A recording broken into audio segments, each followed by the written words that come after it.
In the Johto games, the Pokemon Company did something revolutionary I've never seen before ever. They added a day and night cycle into the game. This little change was so beloved and liked that they immediately cut it out of the 3rd generation of Pokemon. But then they brought it back for Gen 4 and it's stayed in this franchise ever since. And just like you, there are Pokemon who never come out in the daylight and only exist in the dark so no one can find them. That couldn't be me, I got syphilis when I was 11. Anyway, I said I was going to use these creatures in the night and see if I could beat Pokemon Heartgold with them. Or in other words, can I beat Pokemon Heartgold only using night Pokemon? That title is still pending. I know what you're wondering. What Pokemon is going to be my starter? What, like, terrifying or maybe, like, sick-looking Pokemon is going to be my starter? Oddish! So here we are, the first rival fight. And I was going to make a joke about how my rival was using an inferior daytime Pokemon versus my nighttime Pokemon, but here's the problem. You can't find a starter anywhere in the region, no matter what the time is. So I must have gotten to one place where no man bounds. Puerto Rico. Let's forget about those few horrible, hot, sunny places. Let's think of a nice, cool thing. Like Ghastly here. And I caught it on the 2nd Pokeball. I'll call you Blight. And now I find the first gym leader, Faulkner. Here's the thing, he has a complete advantage against me. I have a grass type with some weak to flying types, and both his Pokemon are normal types too, so my ghost type moves can't hit it with Ghastly. But here's the thing, I have a strategy. Pidgey, 2 acids, take it out. But Pidgeotto, here's what I do. I send out Ghastly, put it to sleep with Hypnosis, put a curse on it. Send out Oddish to start spamming acid. It wakes up, see with Gust, start spamming Roost, then it gets a critical Gust, takes out Oddish. I send out Ghastly back, I hit it with the Hypnosis, and the curse takes it out. That was really close. You know, Faulkner, maybe your cherished dad's bird Pokemon would have had a chance if you was any nighttime bird Pokemon. Too bad for you, none of those exist here. And before you say hoot, well, I'll explain more about that later. Would you looky here, another Oddish. And if you're wondering why I'm catching 2 Oddishes, well, I have really slim pickings. Like I said, I'll explain that all later. So I want to stick with my nighttime theme, so I decided to go with the Tura. It's a flower that only grows at night. And now we're facing the 2nd gym leader, Bugsy. I have 2 Oddishes and a Ghastly, and his Scyther knows U-turn. So here's the strategy. He goes for Focus Energy for some reason. I go for Stun Spore, get really lucky, start spamming Acid, make him eat his berry, but then he takes me out with a U-turn. I send out Ghastly, this is out Metapod. I think he can't touch me. Nightshade, take it out. Scyther comes back out. It's in red health and paralyzed. Nightshade finishes it off. Then Kakuna, a couple Nightshades do it in. That was a lot easier than I thought, honestly. I was gonna make some witty joke about getting the bug badge. How this was a lot easier than I thought, like I said during the battle, but why is Ghastly looking at me like it knows what I did to the children? Like, how much do you know, Haunted Coughing? Oh god, my rival's back. Sunlight. Sunshine couldn't fit, by the way. I couldn't do it like this. So anyway, first up's Ghastly, a very ironic Pokemon for him to have, given his name. It wakes itself with Curse, a critical acid takes it out. Next up's Cool Lava. I try putting it to sleep, but because of smoke screen I miss. I send out my other Oddish to put it to sleep with Sleep Powder. And then I send out my Ghastly here with a Curse to get out with a couple of Nightshades. You see, that's how you curse an opponent's Sunlight. And last up, Zubat. A couple of Nightshades took it out as he missed Supersonic. Oh, would you look at that? Your boy won the bug catching contest and got a Sunstone. And because of that Sunstone, my Datura here can evolve into a beautiful Bellossom. And yes, I know, one of my nighttime only Pokemon evolves with a Sunstone. Kind of ironic. Now for my favorite part of every Gen 4 and before challenge, the gambling. Guys, I'm shaking so much to do this again. It's called dedication. And now we're fighting Winnie, but thanks to my gambling, I got Swords Dance. I taught that to my newly evolved Bellossom, then return 1-shot her Clefairy, then 2-shot her Miltank. And would you look at that, Whitney got swept by a little flower. You know, Whitney, I feel like you shouldn't be this sad or crying about it, because, like, I swept you with arguably the cutest Johto Pokemon there is. I mean, hell, if Erica does this, you could have been a grass type Johto. Think about it. Like, Skip Plume, Bellossom, and a Bayleaf. Boom. Cute-ass grass type Pokemon team. But nope, the cow's cute, apparently. Now I'm fighting my rival, and you think my fruitions of gambling was shown in the Whitney fight? Well, this one's even better. I got Thunderbolt for my Ghastly from gambling, and I one-shot his Ghastly. His Zubat got a crit one-shot his Quilava, and his Magnemite, I can't do anything to that. Curse took it out. You see, folks, gambling's not so bad. My god, my blight on humanity's become even a bigger one. And now I have a Haunter. Here we are, Morty, the 4th gym leader, the ghost-type trainer. First up is his Ghastly. I one-shot with my Haunter's Thunderbolt. Next up is his Haunter, Thunderbolt one-shots. And now here comes out Gengar. I throw out Oddish for a sacrifice, and I send out Bellossom, put it to sleep with Sleep Powder. Send out Haunter, put a curse on it. Haunter goes down when Gengar wakes up to a Shadow Ball. Send Bellossom back out. I put it to sleep with Sleep Powder, and then I have to stall him out. Yeah, this is my strategy because I can't do anything to him. All of his Pokemon are poison types. Gengar eventually goes down. That's up to his last Haunter. I put it to sleep, and then after he heal stalls a little bit, I eventually took it out by spamming magical leaves and putting it to sleep. Yeah, that fight was really annoying. I have to be honest, this Morty gym fight's probably the most I think about a gym fight in a really long time. Like, this fight had to go the way I intended to perfectly, or I would have lost every single time. Oh well, I'll get the badge. Now it's some more positive. My next Pokemon. And then something less positive. And here we are, my next team member, Mischievous. And I caught it. And unfortunately for me, this will be the last Pokemon I get until Kanto. I'll explain in a second. Alright, to start off this little tangent about to go on, let me bring up Hoot like I said I would. You can find Hoot and Noctowl during the daytime by headbutting trees, and funny enough, they can be asleep even if they have the insomnia ability. And now for the real mouthful. Because of the Safari Zone, the surrounding areas, so Route 48, 47, Cliff Cave, and all that shit, you can find Wooper, Quagsire, Staryu, Murkrow, Houndour, and Gloom at any time during the day. Or like, not at nighttime at least. So yeah. My team was severely hemorrhaged by that. That's also why I'm not involving my Oddish, so I'm waiting until I can make it a Vileplume immediately.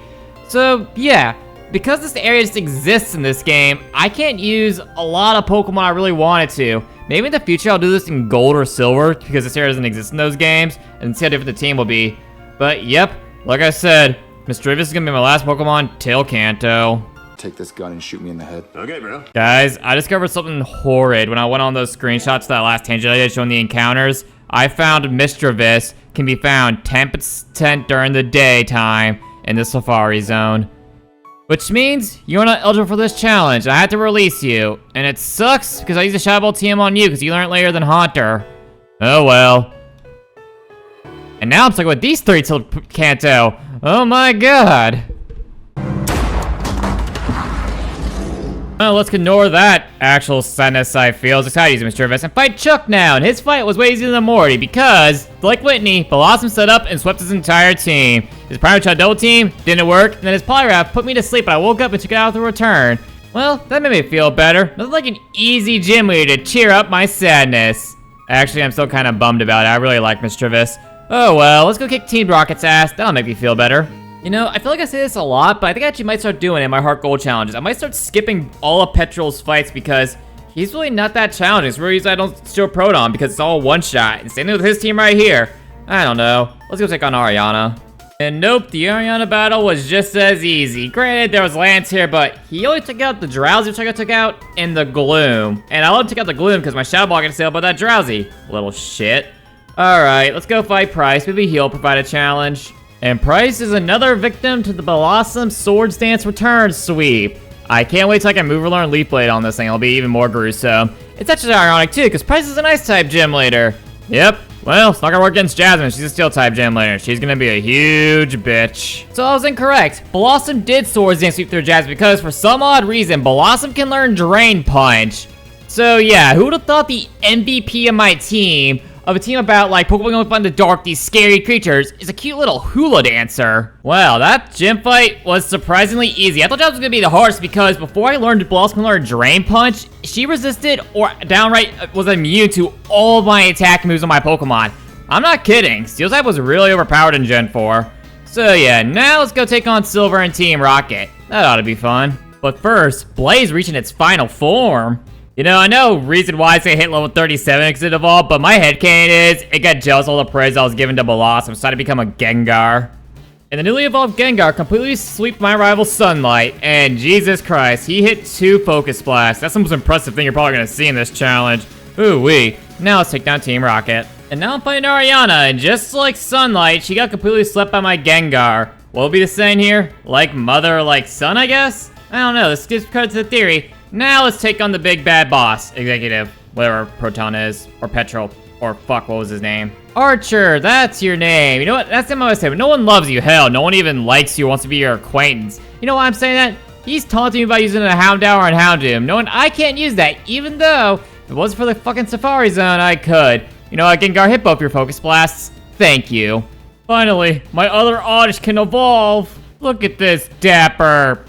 I forgot what gender Days was. I'm gonna go with girl, because I think the only male I have is Gengar. Now let's take on Claire, the last gym leader here. First up scared us, lead up with Days, take the Intimidate, and put it to sleep. I set up Blossom, set up a Swords Dance, and it immediately wakes up. Okay, I set up one more Swords Dance, set up a Sunny Day, and then with Chlorophyll, my speed's doubled. I one-shot swept the rest of her team with my Blossom. Aw, what's the matter, Claire? Are you mad that your mighty, mighty powerful dragons got taken out by the cute little flower Pokemon? God, felt good. And here we are, the final rival battle. First up is his Sneasel. I lead off with Blight. Focus Blast miraculously hits it and one-shots it. Next up, Kadabra. Shadow Ball one-shots it. Haunter. Shadow Ball one-shots it. Next up is Golbat. Thunderbolt one-shots. Magneton comes out. I miraculously hit another Focus Blast. Both of them in one-shot. Last up is Typhlosion. 2 Shadow Balls take it out. So yeah, here's my team before going into Elite Four, and there's no way in hell I'm even winning, so I'm gonna have to grind. I'll see y'all in a bit. 1 hour later. Okay, that didn't take as long as I thought it would. The power of Speed Up. And yes, I use Speed Up in these runs. Bite me. If you wonder why I get to level 55, look, Lance is a Flying type trainer, and I have 2 Grass types, so I'm gonna need to be over-leveled a bit. And now, on to Elite Four. So first up in Elite Four is William, the Psychic type trainer, and let's get to the chase. I have an over-leveled Gengar with Shadow Ball. Yeah, you can see where I'm going with this. It was a complete and utter massacre. On to the next member. Next up is Koga, the Poison type Elite Four member, and honestly, I had nothing for him. I gave Gengar the Metronome, start spamming Shadow Ball, and it worked. Granted, I missed one because Muck's minimizing, and then I ran out because Fortress got a double check, but hey, either exists for a reason. Now on to the next member. And the next member is Bruno, the Fire type trainer. You know what? I'm gonna change it up a bit. This Hitmontop can't really do shit to my Blossom. I set up 3 Swords Dance. He goes for Dig. I set up Sunny Day for Chlorophyll. Then I Leaf Bleed and one-shot his entire team. Yep, nothing took 1 hit. On to the final Elite Four member. And the final member of the Elite Four is Karen, the Dark type trainer, and Garen swept her. Yeah, I'm not kidding. Focus Blast one-shot the Umbreon. Thunderbolt one-shot her Murkrow. Focus Blast one-shot her Houndoom. Shadow Ball one-shot her Gengar, and last up was Vileplume. Put to sleep. A couple Shadow Balls took it out. She heal stalled. Now on to the champion. Here we are, the champion, Lance. So here's my strategy. I gave Gengar the choice specs I got from the Lake of Rage I cited. I'm just gonna hit this guy as hard as I can, see what happens. Gyarados, Thunderbolt one-shots it. Next up to Aerodactyl. I outspeed it because of my level advantage. Thunderbolt one-shots it. Charizard, Thunderbolt one-shots it. Now here's the big one. His level 50 Dragonite. I get a crit Thunderbolt, and I one-shot it. Out comes his other Dragonite. I get a tip with the Thunderbolt. He's with Thunder Wave. He heals. I'm paralyzed. He flinches me with Dragon Rush, and down goes Gengar. I send out Vileplume. Take a Dragon Rush. Put him to sleep with Sleep Powder. I set up a Sunny Day. 2 Sludge Bobs, take it out. Last episode, Dragonite, same thing. Sleep Powder, Sunny Day. 2 Sludge Bobs, take it out. And boom, I am the champion. Okay, guys, I'm being 100% honest here. No bullshit. Hand to God. That was actually my first attempt at that Lance fight. Like, I'm surprised that worked. That critical hit on that Dragonite probably is what did it for me. If I didn't one-shot his most powerful Dragonite, I probably would have lost. I think that was Fire Blast. But anyway, if y'all see my other Heartgold challenges, you would know. Normally, I skip the blue, but here's the thing, though. For the first time, I'm actually going to get another Pokemon before blue, because there's one Pokemon I can find at night, and one Pokemon I can find after blue. So yeah, let's get to that. And here's my next team member, Ariados. So yeah, weirdly enough, you can find Spinarak in the day, but Ariados can only find it at night. But here's the biggest catch. I'm in Kanto. This thing's only level 7. Fuck me. And I caught the Ariados. And oh yeah, if I'm about to hoot, it's my flyer. I will call you Skulking. And now we're fighting blue. First up is Executor. I lead off with the newly caught Ariados. I go for a Bug Bite. Quick Claw pops, and I one-shot it. What a great start to being on the team. Out comes Arcanine. I sack off Ariados, send out Gengar, finish with the Shadow Ball. Next up, Stridon. Focus Blast one-shots it. Out comes Machi with the Shadow Ball. To a Stone Edge, no Shadow Ball takes it out. Gyarados, Thunderbolt one-shots. Last up, Pidgeot, Thunderbolt one-shots it. That was probably my easiest blue fight I had in a long time. And finally, here we are, 16 badges in, right before the final fight, my last team member, Sneasel. Might as well Master Ball it. Now, what to name you? Arriving. And it's immediately evolving. And just like that, my entire team is finally fully evolved. And now I have to grind all of them up to the late 80s, 4 level 60s, and 1 level 40-ish. So yeah, that's gonna take me a while. The next day. And here we are, Red, the strongest trainer in this game. First up is Pikachu, Weavile's Dig one-shots. Next up is Charizard. This thing KOs almost all my Pokemon instantly. So send out Ariados as a sacrifice. It actually takes the Flare Blitz. I hit it with the Sucker Punch to do damage. Dragon Pulse takes me out. Send out Gengar, Thunderbolt takes it out. Next up's Lapras. I put Sleep Hypnosis, send out Weavile. I taught it Low Kick. And against Pokemon like Lapras and Snorlax, that's 120 base power, and I one-shot the Lapras. Next up's Blastoise. I send out Gengar, send those Focus Blasts, put it to sleep, and I get a critical Thunderbolt, so I didn't need to put it to sleep at all. Next up is this Snorlax. I tried putting it to sleep. I missed Hypnosis twice, but you know what? Fair enough, been hitting it a lot, really. I get you under crunch. Send out Weavile, Low Kick one-shots it. Last up is Venusaur, and Ice Punch one-shots it. Okay, that was a lot easier than I thought it would be. And there you have it. That was Pokemon Heart Gold. Only use a Pokemon you can find at night. I think that's gonna be the title. I don't know yet. And I don't feel like I say this every time I make a video, but I'm sorry it took so long. This time, I actually have a legitimate excuse. My computer fucking broke midway through making this, so I had to buy a new one. But you know what? That's my personal problems. Anyway, I hope you all enjoyed. Like, subscribe, comment, see the future, and all their bullshit, and I'll see y'all later. Peace, bitches!